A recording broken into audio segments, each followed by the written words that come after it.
Pemirsa, jelang laga final Piala Presiden maksud kami, Minggu 18 Oktober 2015 mendatang antara Persib Bandung versus Sriwijaya FC, sejumlah persiapan pengamanan terus dirampungkan. Polisi meminta pendukung kedua kesebelasan tidak memaksakan diri masuk ke dalam stadion jika kapasitas tidak memadai.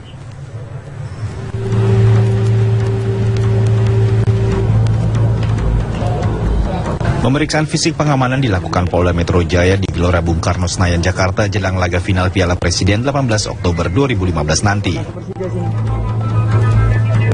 Pemeriksaan meliputi akses masuk pintu stadion dan kondisi lapangan. Rekayasa lalu lintas kendaraan juga telah diantisipasi untuk sekitar wilayah Gelora Bung Karno, termasuk ketersediaan lahan parkir supporter kesebelasan.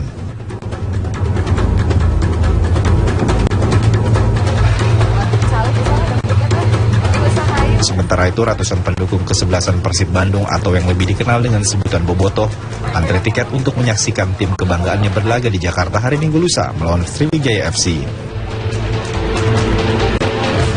Pembelian tiket dibatasi, setiap pengantre maksimal dapat membeli 2 tiket dengan harga setiap tiketnya Rp50.000. Selama ini diketahui hubungan kedua pendukung fanatik Persib Bandung dengan The Viking dengan Jackmania sebagai pendukung kesebelasan Persija kerap berselisih paham.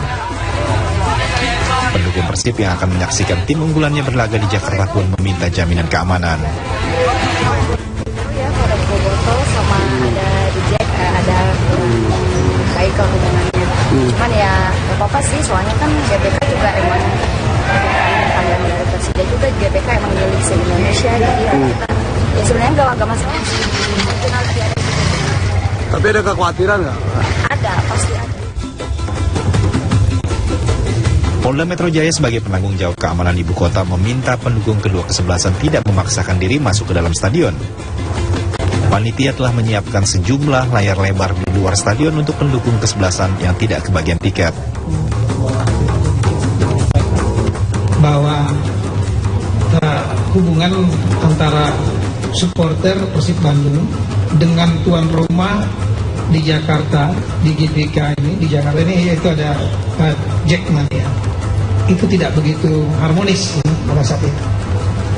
Oleh karena itu, ini yang kita anggap kerawanan yang paling perlu mendapat atensi dari sistem rencana pengamanan kita nanti. Tiket yang kita harapkan, tiket kapasitas GBK ini lebih kurang 80.000, tapi ini gedung lama. Oleh karena itu, untuk supaya tidak mengambil risiko, kita harapkan dari panitia bisa menjual sekitar 70.000, kita harapkan. Dan kemudian sisanya akan di luar stadion. Dan nanti panitia akan menyiapkan lebih kurang 4-5 layar lebar 4x6 meter untuk penonton. Nah, saya minta rekan-rekan penonton jangan memaksakan diri nantinya. Kalau memang tiket sudah habis 70.000, jangan memaksakan diri karena akan berbahaya bagi penonton sendiri, karena ini kapasitas gedung kita ada batasnya. Jadi silakan legowo untuk nonton di luar yang tidak kebagian kartis, jangan memaksakan diri. Pengamanan gabungan Polda Metro Jaya dibantu TNI akan mengerahkan sekitar 40.000 personil untuk mengamankan laga final Piala Presiden. Sejumlah titik rawan akan mendapat penjagaan dari petugas, termasuk pengawalan rombongan supporter Persib Bandung oleh Polda Jawa Barat. Kabar pertama, pemirsa, sepasang ibu dan anak tewas di jalur rel kereta di kawasan Rawabuntu, Tangerang Selatan, Banten. Diduga sang ibu sengaja menabrakkan dirinya ke kereta yang datang dari arah Tangerang. Warga yang berada di lokasi kejadian menuturkan bahwa Dewi Halimah, warga Cempaka Putih, Ciputa Timur, nekat menabrakkan dirinya ke kereta komuter lain tujuan Tanah Abang. Padahal warga telah memperingatkan wanita yang bersama anaknya itu saat kereta datang. Akibat terhantam kereta, tubuh keduanya terpental hingga ratusan meter. Jenazah ibu dan anaknya itu kini berada di Rumah Sakit Umum Tangerang. Kasus dugaan bunuh diri ini kini ditangani Mapolsek Serpong.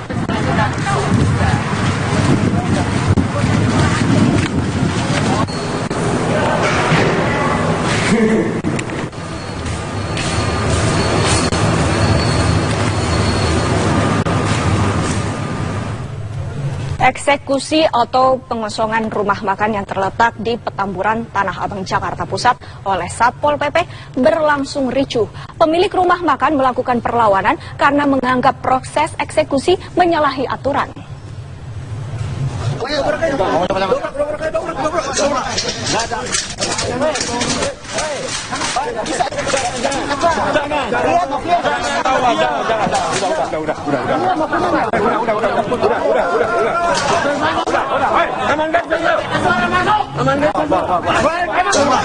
Kericuhan terjadi saat petugas Satpol PP Kecamatan Tanah Abang, Jakarta Pusat mengosongkan sebuah rumah makan di Jalan Aibda KS Tubun, Petamburan, Jakarta Pusat. Para pemilik rumah makan marah dan melakukan perlawanan kepada petugas.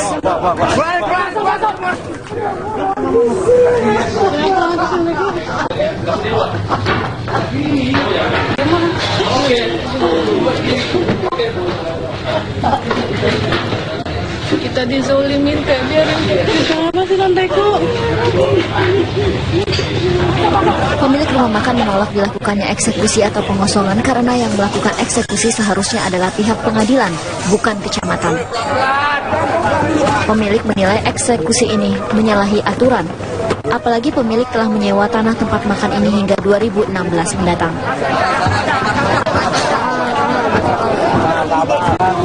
Yang udah habis kan, saya diusir paksa dengan Wasongo lewat camat. Sebenarnya ini nggak ada kapasitas camat di sini. Ini kan urusan bukan tanah negara. Tapi karena camat berkuasa di sini, ya, kita terpaksa mengalah. Ini itu yang bisa. Menurut Abang, pengosongan ini ilegal atau bagaimana? Ini ilegal. Ini tidak. Saya lagi proses polisi, kok sekarang malah dikosongkan. Saya akan di polisi aja belum selesai. Sementara pihak Kecamatan Tanah Abang, Jakarta Pusat mengklaim pengosongan ini dilakukan karena habisnya masa sewa dari lahan. Pengosongan dilakukan sudah sesuai dengan aturan. Pelayan masyarakat, sebagai pelayan masyarakat kita berkoordinasi dengan Musbika, yaitu nggak ilegal atas permintaan dari si pemohon milik rumah itu. Yang ilegal cuma nggak ada ilegal. Kita membantu memfasilitasi, tapi kan hak orang itu harus kita ini dia punya sertifikat. Yaitu hak orang yang ada perjanjian sewa yang habis, itu harus kita lindungi loh, sebagai pelayan masyarakat itu. Berarti sewanya memang udah habis, Bang? Sudah habis. Pengosongan tempat makan pun akhirnya tetap dilakukan. Pemilik tak bisa berbuat banyak karena petugas Satpol PP Kecamatan Tanah Abang, Jakarta Pusat berjumlah lebih banyak. Dari Jakarta, Asden Benef, TV One mengabarkan. Jakarta, pemirsa, sebuah mobil pick-up pengangkut cat dan tiner terbalik di ruas tol lingkar luar Jakarta, Pulau Gebang, Cakung, Jakarta Timur. Sang supir berhasil diselamatkan, namun puluhan kaleng cat tiner berhamburan ke jalan tol hingga mengakibatkan kemacetan. Petugas kepolisian dari Direktorat Lalu Lintas Polda Metro Jaya bersama petugas Jasa Marga berupaya mengevakuasi sebuah mobil pick-up yang terbalik di ruas tol lingkar luar Jakarta, Pulau Gebang, Cakung, Jakarta Timur. Insiden ini berawal saat mobil pick-up yang tengah melaju dari arah Kalimalang menuju Bintara tiba-tiba disalip oleh sebuah truk kontainer. Hilang kendali, truk pun terbalik. Beruntung sang sopir berhasil selamat. Nah, tadi saya lagi jalan di sini. Tahu-tahu dari sono ada mobil motong jalan, dia nyalip. Iya, saya kan kaget rem. Nah, di sini ada kontainer. Terus langsung kembali gitu ya? Iya, langsung kembali. Ini makan apa sih? Motong lem. Namun akibat dari insiden ini, puluhan kaleng yang berisi cat dan tiner berhamburan ke jalan tol. Sejumlah kaleng cat tumpah dan membasahi ruas jalan tol Jor. Kronologisnya, kendaraan yang ngangkut pick-up itu kendaraan tersebut ngangkut cat basah beserta tiner. Nah, dia itu dari lajur dari arah Bintara menuju aja Cakung. Setiba di TKP ini, kendaraan tersebut kecepatannya sih 60 rata-rata. Dia di jalur 2. Menurut pengakuan sopir itu tiba-tiba ada trailer menyalip dan menyenggol sehingga dia tidak bisa mengendalikan kendaraannya. Sementara akibat kejadian ini, ruas tol lingkar luar dari arah Kalimalang menuju Cakung mengalami kemacetan sepanjang 3 km.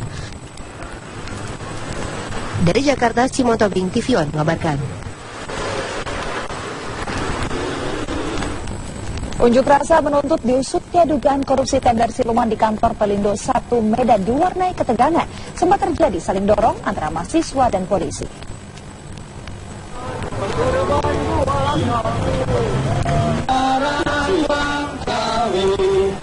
Unjuk rasa ratusan massa yang tergabung dari Satuan Pelajar dan Mahasiswa Ikatan Pemuda Karya digelar di depan kantor Pelindo 1 Medan, Sumatera Utara. Massa menuntut pengusutan praktek korupsi yang diduga terjadi di kantor tersebut. Unjuk rasa awalnya berlangsung damai, namun karena merasa dibatasi dan dihadang polisi, sejumlah orang justru mendorong petugas hingga nyaris terjadi baku hantam.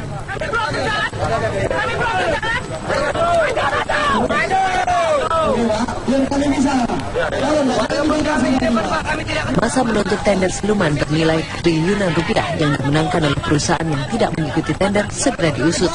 Koordinator aksi mengungkapkan akan kembali membawa massa yang lebih besar jika tuntutan mereka tak juga dipenuhi. Yang keempat, peserta tender harus dari perusahaan lokal. Kami membentuk perusahaan Medan agar lebih mudah pengawasan dan lebih paham serta kondisi Medan dan sekitarnya. Jutaan anak bangsa yang menangis kelaparan, yang tidak sekolah. Selain berorasi, massa juga membakar ban bekas sebagai bentuk protes. Dari Medan, Sumatera Utara, Bahana Situmorang, TV One mengabarkan.